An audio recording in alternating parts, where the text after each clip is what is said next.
Hi everyone, just a quick call of action to everyone. If you haven't already subscribed to the channel, please make sure you subscribe and click on the notification bell icon to make sure you don't miss anything coming up on the channel, including guests, live stream watch-alongs. If you like this guest video, make sure you smash that like button so it really helps the algorithm and get this show going on all platforms. Hope you enjoyed today's video. It's that time of the show again where I bring on a special guest in the RBL Talk segment. I apologise to all the listeners and also viewers if you are watching this on YouTube for the slight delay in getting this, as the guest had some airline troubles as there are some current storms going around in the UK where they've just flown in from. So I hope everyone who is watching is safe over there in the UK if you're watching it from over there. And thank you very much for coming onto the show. Well, it's good to be with you. Sorry about that, but it was a storm and every flight from Heathrow was cancelled, so they had to rebook, and it was a bit chaotic there for the past 24 hours. And yeah, I have really bad experiences from Heathrow. Every time I go from six-time Heathrow, six-time problem. But this obviously wasn't their problem, their fault, because it was a huge storm in the UK and people have died, and it's been absolutely horrible to see. So I really hope everyone's okay. Yeah, myself included. I really do hope everyone over there is okay. So can you please introduce yourself to the listeners and also the viewers of this RBL Talk segment? Well, my name's Nima Tavallaey Roodsari. I'm a football journalist specialised in Italian football. I've been covering Italian football for 12 years. Started 12 years ago with sempreinter.com, which is an English language news site covering Inter. And 12 years ago started that, and quickly became the biggest in what we do in the world. And then the Italian Football Podcast, which I started with Carlo Garganese about 3 years ago. And that's why I was over in the UK. We were nominated for Best International Podcast at the Football Content Awards, and it was a good night. And thank you for everyone who voted, if people are here who voted for us. And that's what I've done. I've been covering football, Italian football, for 12 years. That's awesome. I hope you did you win it, or we got silver. We finished second. The winner was a Celtic podcast, which made me a little bit, because last time I checked, Scotland was part of the UK, so I'm not quite sure if they were making a political statement by supporting Scottish independence by putting a Scottish football podcast in the best international podcast category. But they're a really good podcast, and congratulations to them. But we had a really good night. It was at Spurs Stadium, which is, truly unbelievable stadium. It's the best stadium I think I've ever been to. And I think it's a stadium that club does not deserve, because it's the stadium they have should be a stadium that the best clubs in the world have, and they are certainly not one of the best clubs in the world, even if they beat City 4-0, and their fans seem to be the easiest fans in the world to make happy. It's like you just throw them a Kinder Egg and they'll go on a bus parade. But other than that, no, it was a wonderful night. It was nice to meet a lot of people, and it's always a good night out. And I'm really, really happy. I'm very proud of what we do, because there's just the three of us. And you would know that as an independent podcast yourself, that when you don't have a big backing, how much work it entails. Yeah, that's absolutely right. Me being in Australia, I'm normally up doing recordings. The original scheduled recording was 2:30 a.m. my time, which is no issue. Currently now it's 6:42 a.m. my time. My God, Justin, I am so sorry. No, you're fine. You a big one. No, you are fine, Nima, and there's no issue with that whatsoever. I'm used to doing these recordings and getting up early. I'm even doing a live stream for the Inter game as well. Tomorrow morning at 6:20 a.m. my time. Sweet start. Jesus. So yeah, and then I have to work later I that hope night. they appreciate what you do, the club. I mean, that is just wow. That's dedication. I've never had anyone from the club specifically say anything for me, but I do know they should. I do know my listeners and also the viewers do enjoy the content. So at the moment, that's basically all I do it for, is for every single person that ends up listening or watching to all these videos.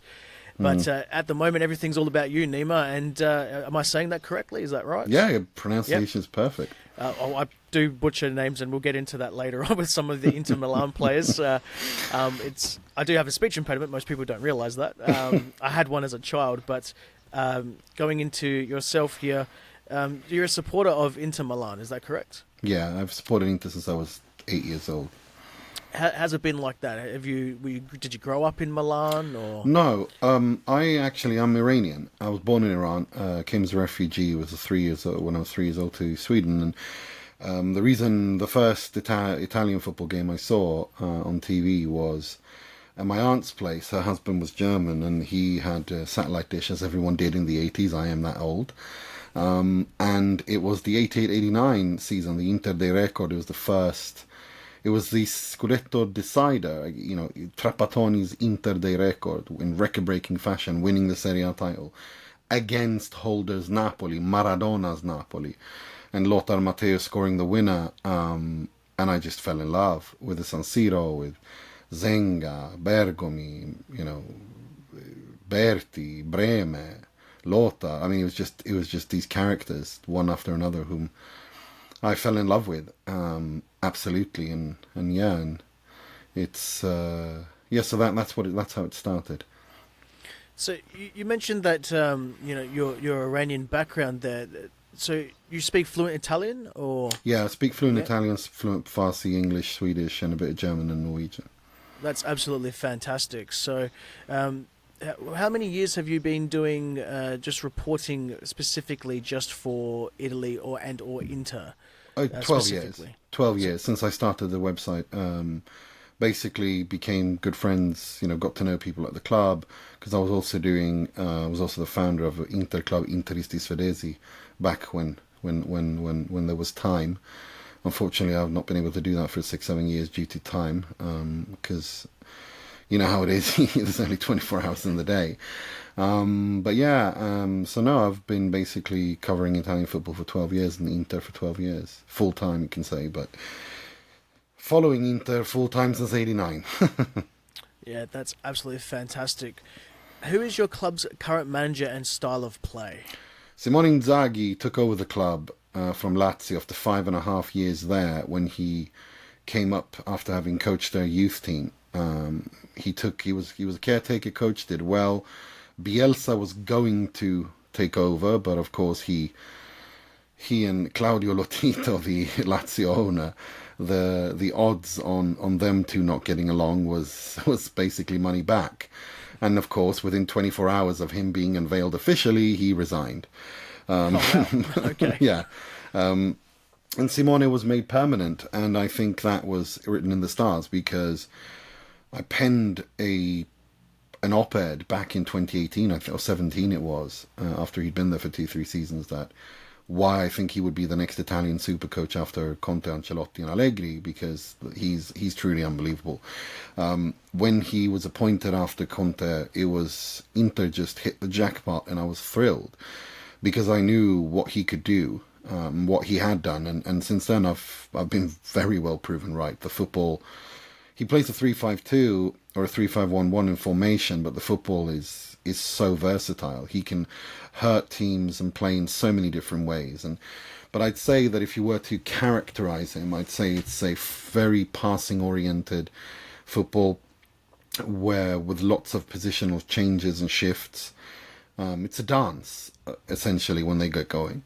There are times when our central defender is the striker, when the left centre-back is the wide winger, the wingers are strikers, the midfielders are central defenders. I mean, it's an unbelievable positional shift and passing and movement, and he likes to play in expansive triangles, passing triangles, I would like to say, both vertical and horizontal, in the sense that he loves to create numerical positions in triangles, and the movement and one-touch passing, when it works, is so good.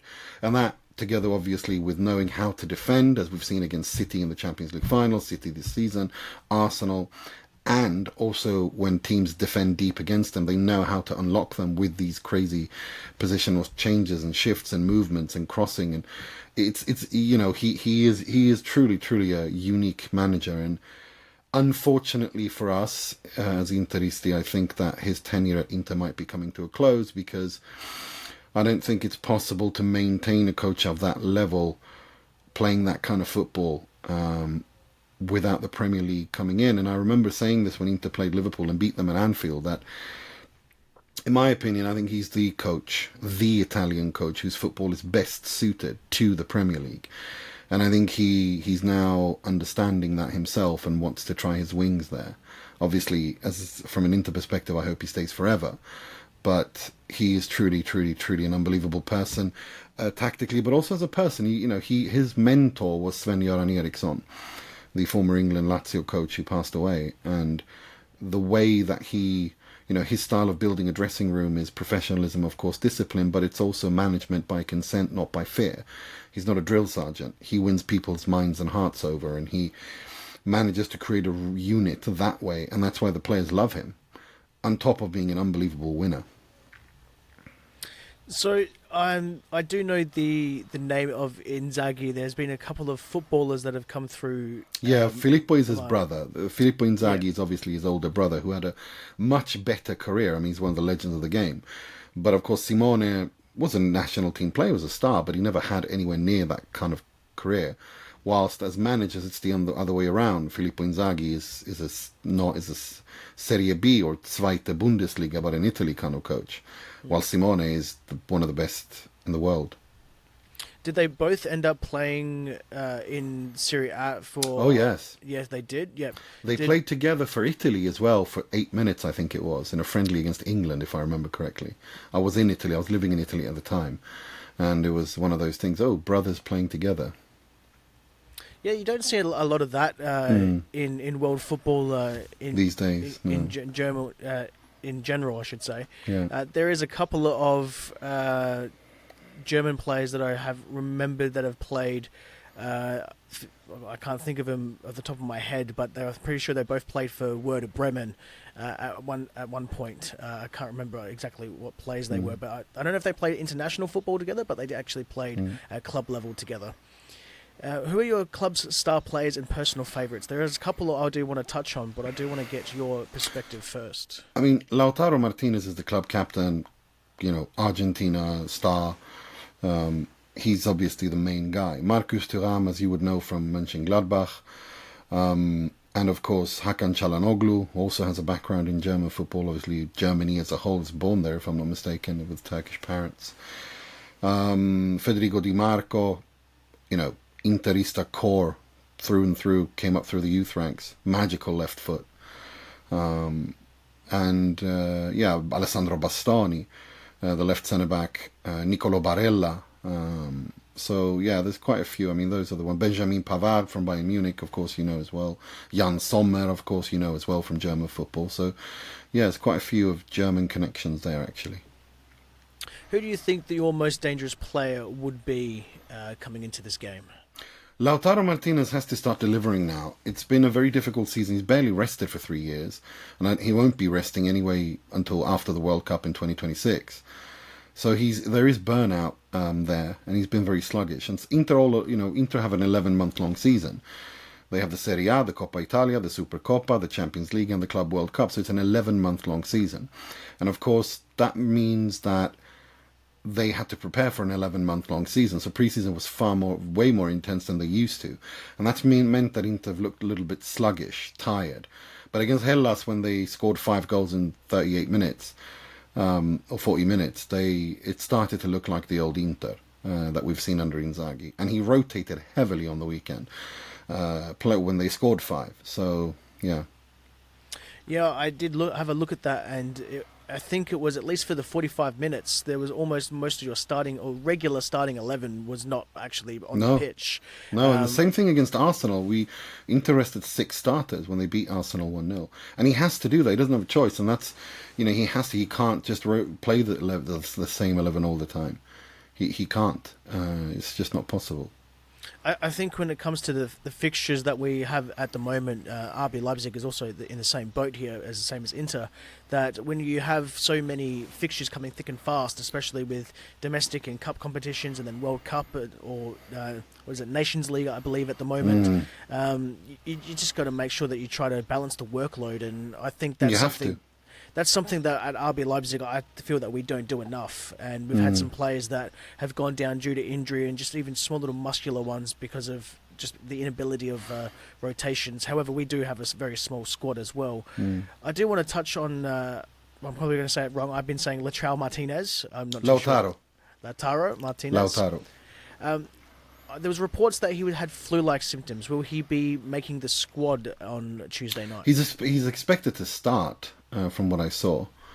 I don't want to go full-on conspiracy theory here, but there was his Racing played a Copa Sudamericana final on the weekend, and I think those flu-like symptoms were somehow related to his boyhood club making a final of a South American Cup.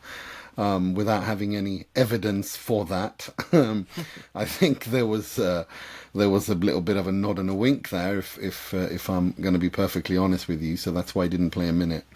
But he's going to start and he's going to captain. And I think for him, after having won everything in Italy several times, becoming the top goal scorer, becoming Inter's all-time foreign top goal scorer, now the target is the Champions League. He's played a Europa League final, which they lost. He played the Champions League final, which they lost.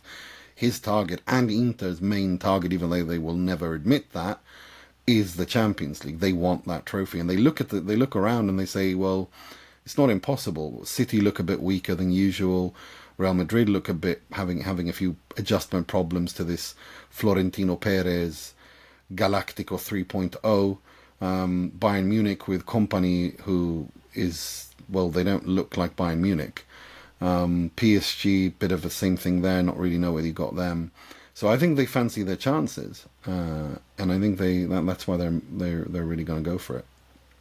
I think especially with the new format, there's going to be a lot of teams that... this is no discredit to some other teams, like, for instance, we play Sporting coming up, and they've been playing quite well, but under the new format, they wouldn't be normally getting the chances of getting so high up, and most likely, I'm pretty sure it's almost a certainty for at least the top, I think, 4 teams most likely to still go straight through, not having to play that extra playoff round from positions 9 to 24, so... when you look at it in that perspective, there's probably going to be, when any of the really big teams, like for instance Inter, if they stay in that top 8, a really good chance to have the extra time off and really push into the later stages of the UEFA Champions League. Still on players at the moment, though, I wanted to ask about Joaquin Correa. I might have said the original name. Joaquin Correa, he came to... It's very weird. That first summer when Inter, obviously after Conte, after COVID... Inter, Suning, then owners, Chinese mega conglomerate Suning, they lost pretty much everything they had because the businesses that were hit the hardest was retail and real estate, which happens to be their core businesses. And of course, the Chinese government, due to the geopolitical reality of NATO versus China, they decided that they weren't going to allow capital to leave the country unless it was for essential business, and football was not considered an essential business, which is why Suning, who had their own team in China and lots of other places, just bankrupted it. They couldn't, they just refused, they couldn't sustain it. So what happened was that Antonio Conte, in typical Antonio Conte fashion, threw his toys out the pram and walked out the door after having won the Serie A title, and Simone Inzaghi came in, and as part of that, Suning took out a 300 million euro loan to safeguard Inter's existence moving forward as they survived the pandemic. And one of the terms was it was a loan, and if they couldn't repay it, they would lose ownership of the club. But one of the terms was that Oaktree Capital demanded that the club be solvent and be financially stable. So they sold Achraf Hakimi to PSG. Romelu Lukaku went for 110 million euros or pounds, I can't remember what it was, to Chelsea. And they wanted Marcus Thuram. He was going to join Inter, but of course he injured himself on the last weekend before the transfer window closed, and so they had to do something, and they went after Joaquin Correa for 30 million from Lazio, who has predictably, as I predicted correctly at the time, been a complete dud and a complete flop. And his contract expires, thank God, in June, and we will hopefully never see him in an Inter shirt after that point. But he has a history of scoring goals and doing well against Hellas Verona. his debut for Inter against Hellas Verona. He scored a brace. Since then, he's been just unwatchable. And then, of course, on the weekend when they played Hellas Verona, he did really well. So yeah, I mean, for me, Joaquin Correa would probably have been the greatest futsal player of all time, because he's very technical in small spaces. He's quick, but he's not a football player. He doesn't have the physicality. He doesn't have the legs in him, and he doesn't he gets easily bullied out of the ball, off the ball. But he's not even in the Champions League squad, if I'm not mistaken. So I don't, you won't have to worry about him. Not that you would, even if he was there, if you ask me. I did see that he played well, but I wanted to get your opinion on him because I did look at these statistics for the season, and then I looked. Well, you played a really good game, but then you've done nothing else. So Yeah, that's why I wanted to get your perspective on it. That's Correa in a nutshell. He's not a top club player, but they had to bring someone in. They only had Edin Dzeko at the time. They needed to sort. They had they gotten rid of lots of players and with big wages as well. So now this is the name that I butchered before getting you on the show, and I've heard you say it, so I'm going to try and make an attempt. And that's Hakan Çalhanoğlu. That's the one. Hakan Çalhanoğlu. Yeah. Yeah. So he what can came you tell me about when him? Christian Eriksen had his medical, emergency in the Euros that we all saw. That was that same summer, and it was like, well, where are we going to find a player now? Because Eriksen, obviously, because of his, he has a contraption in his heart, and the Serie A doesn't allow that. He obviously plays for Manchester United in the Premier League now, but different medical experts have differing views. In Italy, they don't think that once you've had a medical emergency that you should be able to, play with a pacemaker. Essentially, they don't believe in it. So he can't get the idoneità, which is the card that all professional athletes need in order to be able to practice their trade. So Inter had to look somewhere, and they went after Hakan Çalhanoğlu from across the Navigli River, Milan, the crosstown rivals, and he joined on a free transfer, and he's been fantastic, absolutely fantastic. I mean, they even sold Marcelo Brozovic because he was so good in central defensive midfield position. He came in as a number 8, but he was just world class as a number 6, and so that's why they sold Brozovic. How key is he to your setup when you guys are playing? So I did see that he has an injury, which I did report earlier on in the show before bringing you on. So he's not going to be playing on Tuesday night. How big of a loss is that for Inter? Huge. Absolutely huge. He is.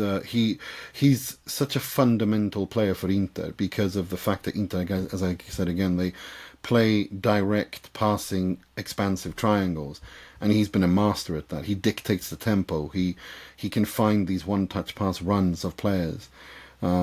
His set pieces, his free kicks, his corners, crosses, like his long range shooting. He's the complete midfielder for this system, and he's going to be sorely missed for Inter. Will you be playing the same way, just with a different player in his shoes, so to speak? What player will pick that one up? It could be Aslani. I mean, he's tried many players in that role, and I saw a report that maybe Çalhanoğlu starts. I think that's nonsense, but I think it could be Aslani. You could play perhaps Zielinski there has been tried there. Barella has been tried there.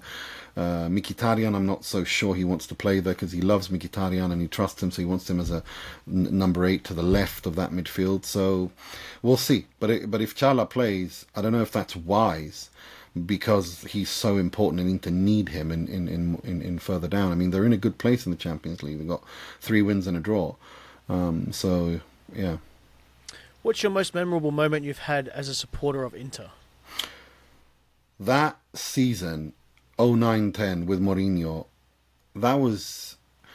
You have to understand, Inter as a club, like it was a Massimo Moratti owning the club, the son of Angelo Moratti, when Inter won 2 European Cups in the 60s, and everything that had to do with the identity of Inter, and with Mourinho coming in exactly like Helenio Herrera, a strong man who united everyone. It was against everything and everyone. That season, 09-10, I mean, was just, it was Interismo for my generation peaked then. It was literally winning a continental treble against everything and everyone, against all the establishment in Italy who always wanted to, work against Inter. Mourinho essentially, nothing embodies this more than after having won the derby 2-0 with 9 men, Mourinho coming out afterwards and just frying everyone with a flamethrower, saying the only way we would lose this game today is if we finished it with 6 players, and you tried to make us play with 6 players, and he was just, he was literally Mourinho at his absolute, the peak of his powers, with a group of players that they were all like brothers. They loved each other. Massimo Moratti owning it that season, and I think the 3-1 San Siro win against Barcelona was just surreal. It was absolutely surreal too. That game was just, it's in Inter folklore now. Is your thoughts still on Jose Mourinho the same since that exact time, since he's managed Roma in Serie A, or? Look, Helenio Herrera, it's funny how, they say history doesn't repeat itself, it rhymes. Helenio Herrera coached Roma and won a Coppa Italia with them after he was at Inter. Mourinho then goes to Roma, wins the Conference League with them, takes them to the Europa League final where they were robbed.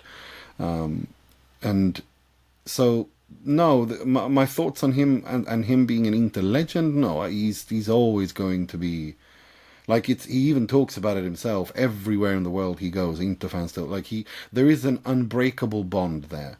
And he's said himself he would never coach a Milan or a Juve. He says he can't, it's just not possible for me to do that. I wonder if he still stands by that, given where his career is now, if they came knocking, not that they would. But, so I think we're safe there. But, yeah, he will always have an unbreakable bond with Inter fans, and likewise, forever. They don't forget their heroes in Italy, and he is a true Inter legend. This is one of the questions that I love giving to the guests on the show, especially from other teams, specifically because it is directed at them. Now, it's different when it comes to Bundesliga guests. That they're few and far between that do come on my show. But how do you feel about us, and by that I mean the club, and be honest? For me, it's VfB Leipzig always. I grew up with, as I said, I have Germans in my family, and so for me it's always going to be VfB Leipzig. Even if it's Rasen, Ballsport, which they kind of added nonsensically because they're not allowed to be called Red Bull, or German football is very good that way, that they, the 51% rule and, all that stuff. But no, Leipzig is a classic Bundesliga club. It's a classic German club, and for me it's always going to be the blue and white with VfB. That's just how I grew up. But I think that well done Red Bull. They've done a fantastic job, not just with you, but all the clubs they own. They've managed to actually turn their sports project into something, really, really good and sustainable. And Leipzig have never been this good. In recent modern times anyway. So, no, this isn't a fake discussion. I think it's silly. But yeah, for me, Leipzig is blue and white and always called VfB. Yes, everyone knows about the 50-1 rule and everything like that, and how we've done all that. I'm thinking of actually doing an episode just specifically on that myself at a later date for those that don't know, because in the Bundesliga we're basically looked at as plastic fans or company people or something like that. I've even had people turn around and say to me that I'm a Red Bull employee, and I've said it as jokingly, I wish I was, so to speak. Yeah, but might as well just have fun with it. No, Leipzig are not a plastic club. They're not a plastic. This isn't Milton Keynes' situation. For those of you who know that, where they just took Wimbledon, moved it, destroyed it, which should be illegal. It should not be allowed to happen. That's not what happened with Leipzig. It's still the same club that it was before. It's just they changed the identity of it and the logo and colors, which I think is almost unforgivable, if not unforgivable. But the club itself has its long tradition and history. The one thing I've always said, though, is that I don't ever want to have sponsors if they ever want to come on the show or anything like that. They're never going to dictate what is said or anything like that, so to speak, from my perspective. So if Red Bull ever did come knocking, they're not changing what they're me to say, basically, if I've got something negative to say. You'll say it. Exactly. Yeah, it's the same with us, so, where independent journalism and independent media is incredibly important, and regardless of the topic, I think more and more it becomes more evident that this corporate sanitized nonsense that the state media bullshit that we all see, regardless of whether it's sports or politics, is absolute nonsense, and we don't like it. Do you have any objections to multi-club ownership or anything like that, or? I do, because I don't want it to turn into a situation where you question the integrity of the game. Where you have a situation where a multi-owner has several clubs in the same competition. I don't like that. That should not be allowed. So I do have a problem with that. Other than that, no, I don't have an issue with it. Because I think when it comes to the integrity of the game, that just can never, that has to be beyond reproach, always. So yeah. No, I can agree with you on that perspective. Like it doesn't make sense to have multiple clubs in one competition, and then especially if you end up winning it as well, regularly, then so it doesn't look good. Correct. It doesn't look good. But other than that, no problems with it at all. So, have you attended any games in the San Siro? Oh, how many? Absolutely. I have covered Inter on location for about 10 years. As a accredited member, as a fan. I've been to Milan. Well, going to Milan now is not even, it's one of my home cities now, I consider it. So yeah, I mean, I was there just for the derby 2 months ago. That was the last time I was there. So for the 2,250 fans that are attending of RB Leipzig, what can they expect when they go into the San Siro on Tuesday night? Look, I think given that they're playing Inter and it's going to be lots of security as it always is, it should be. But I think they should go and see the San Siro. I think they should go and see the San Siro in an evening game. And if they do, they should do the traditional walk. They should get off the tube station at Lotto and make the historic, 10-minute walk to the San Siro, because the tube station is relatively new. I mean, when I started going to the San Siro, there was no tube station by the San Siro. And when you do, and those lights hit you in the night, you understand why songs have been written. Famous songs have been written about the lights of San Siro, Le Luce di San Siro. It is a magical stadium. The sound, the fans, the atmosphere. It is unbelievable. It's old. It's worn down. It's not what it should be, but the atmosphere is just. It's a beautiful and iconic stadium. I've never been able to have the pleasure to step inside the San Siro, but it's one of those, if I had a bucket list of stadiums in Europe to go to, San Siro is definitely going to be on that list, that's for certain. Oh, for sure. You have to. You just have to. Is there anything that for any listeners and viewers watching this that if they've travelled over there to Italy for this game, is there anything that they should do, any sightseeing or anything like that? Yes, if it's possible. I don't know how security measures are, but if it's possible, and if they drink alcohol, and if they eat pork, they should have the local smashed sausage with a panino. It's salamella, and salamella, panino salamella, which is a local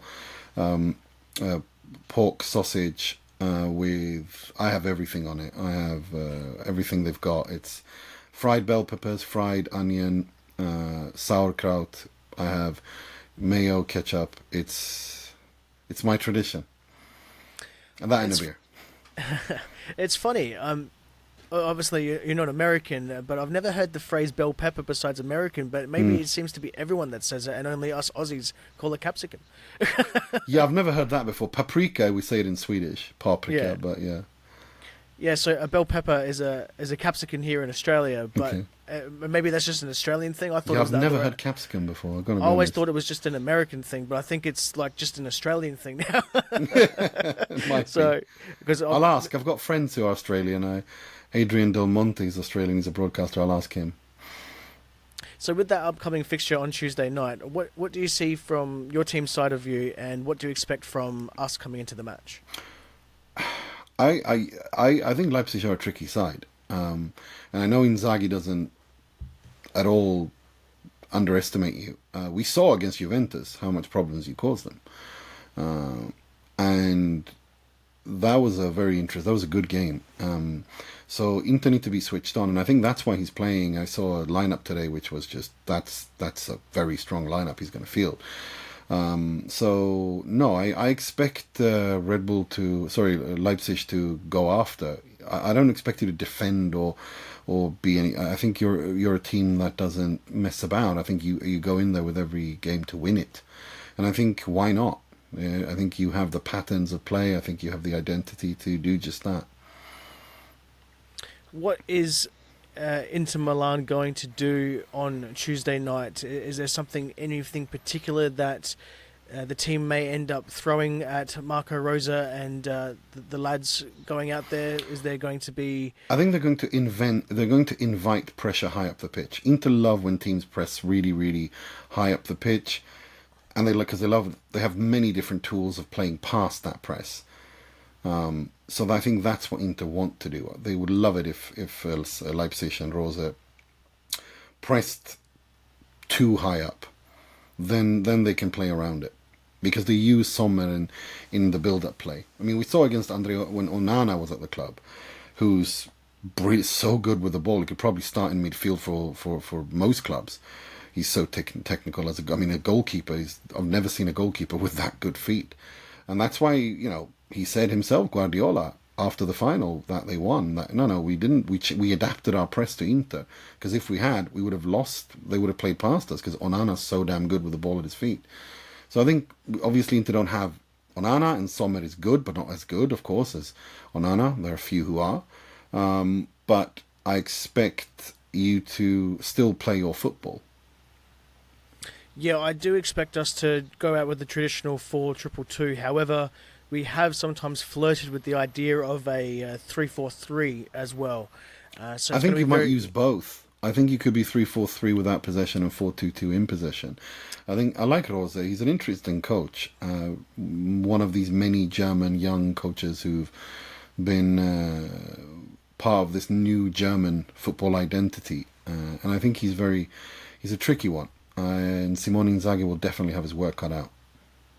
While we're on the quick subject there on managers, even though we touched base on earlier beforehand, on Marco Rosa, there's been a lot of talk and backlash of his current results and fixtures before we're coming into this game, 4 losses in a row. We've lost games against the last game in Bundesliga against TSG Hoffenheim, El Plastico, as they say in Germany. Plastico. Yeah, basically something like that. Yeah, they basically call them a plastic club, even though it's a bit ironic from our perspective as well, so to speak. But there's been a lot of talks that Marco Rosa to be sacked or to go out eventually if results continue. What do you think on your perspective? I think a loss would be put a lot of pressure on him, but it's difficult, because if you're going to sack him, who are you going to bring in instead? And I'm not sure if killing Rosa would be the right move at this point. Yes, 4 defeats in a row is not good. Absolutely not. Not for a Champions League club like Leipzig are. They can't afford to do that. That's horrible. But I think it would be very premature to sack him. I really do. In the fan segment of the RBL Talk segment, I've got a couple of questions, and one person was quite irate on Marco Rosa, basically telling him to get out, so to speak. But the way I look at it is that I'm not expecting us to win in Tuesday night in Italy, but it's possible. But I'm not expecting it with recent form of travelling. However, I'm happy to be surprised. That being said, I think the most likelihood is to see where we're at come January, and that would be the most earliest that they would give him the flick if they do. The more likelihood option is probably still sticking with him to the end of season. Agreed. And seeing how he's been with Jurgen Klopp before and worked with him as he's going to be head of global football or soccer or whatever the title is that he's going to be given. I know I've said it correctly before, I just can't think of it exactly off the top of my tongue right at the moment. see how he develops from January to the end of season. Agreed. From there. So I think it's a bit early for some people to be calling for his head, so to speak, at the moment. But definitely the questions are there and do need to obviously be answered. Coming back to the Inter game, when you said earlier that they change formation, or not change formation, I believe the wording was that they change around on the pitch. Oh, the positional shifts. Correct. The positional shifts. Yeah. Can you tell me about that? So what is going to happen when we... So is it 3-5-2... was it 3-5-2 that you said? Yeah, 3-5-2. Yeah. That they're going to change... Are they going to change to like a 4-3-3 or something during attack that or could defense happen. or anything? That could happen. But the thing is, it's very, very fluid. It's difficult to call it any numbers because he likes to overflow and overlap and create, like I said, numerical advantages in triangles. Preferably expansive triangles, meaning if your press is not cohesive, Inter will rip you apart when they're in form. There's going to be lots of movement, and if you defend too deep, well then all of a sudden, like I said, the central defender goes up and becomes the striker. The striker becomes the central defender. I mean, it's just constant movement and passing, and creating numerical advantages in triangles, trying to rip teams apart and create space for crosses or long shots or flick-ons and so on. So it's Inter are a difficult side when in form under Inzaghi. That sounds like the team works very, very hard, and obviously a lot of the team has been rested for this. What is the physical toll that is going? Are they going to fatigue at a certain rate, or like a quicker rate, or is there a way that Inzaghi negates this during the game? I mean, we saw against, for example, on the weekend, 5-0, half-time. Inter, it was just walk football for 45 minutes afterwards. We were walking around.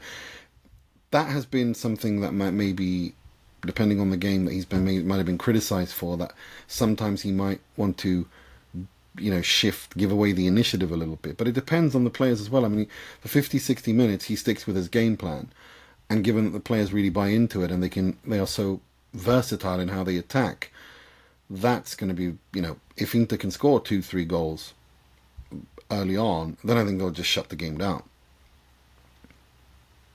Now, I have not seen any statistics or anything like that, so I don't know if there's any sort of closed doors friendlies or anything that has been played between the two clubs. I can't remember either. I do believe that this is the actual first, at least official meeting of these two sides. I think so too, yeah. What is the reception of RB Leipzig coming over there from the Italians' perspective? No, it's a Bundesliga side that has finished in a Champions League spot. That means it's top side. It's a difficult side. Everyone watched the game against Juve, and we saw what happened there. So Simone Inzaghi definitely studied that. He definitely looked at that, and he will have done his homework. I have one quick last question for you before I do let you go, Nima. It's been an absolute pleasure having chat with you. I don't want to keep you too long, as you have been very working hard lately, and all the flights and everything like that. So I don't want to take too much of your time. Please tell the listeners where they can find you and anything that you'd like to plug. Well, we just recently interviewed Marco Materazzi on the pod, so check that out on YouTube.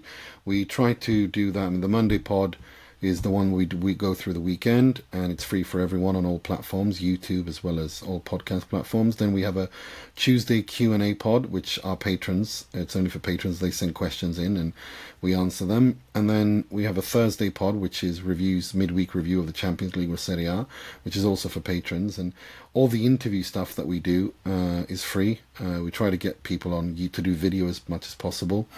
We had Alan Smith, the Arsenal legend. We had Laurent on, Mark Lawrenson and Marco Materazzi in the last few weeks alone. And that's out on all our socials, and it's at ItaFootPod on all social media, and the Italian Football Podcast on everywhere else. And if you want to follow me on Twitter, because that's what I use, it's at Nima Tavrod, Nima Tavrod. And if you want to check out Inter Milan news in English, it's sempreinter.com.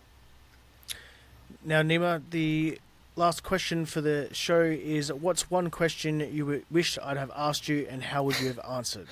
Oh dear. I wish you would have asked me about why Juventus were relegated in 2006 and Inter weren't. And I would have answered it the same way I have the last almost 20 years, by giving a concise timeline lecture about sports law and why Juventus are the cheaters that they are, and why we are better than them morally and in stature. But no, in all seriousness, I really don't know. It's been an absolute pleasure, Justin, and the fact that you stay up so late to do this is just, it's dedication, it's love, and it's unbelievable professionalism. So good on you. Thank you very much for that, Nima. If you would like to catch up with Nima and all his work, make sure to check out the Italian Football Podcast and Sempre Inter. I'll leave all the links of that in the show notes. Until next time, I've been Justin Crozer. Bye-bye for now.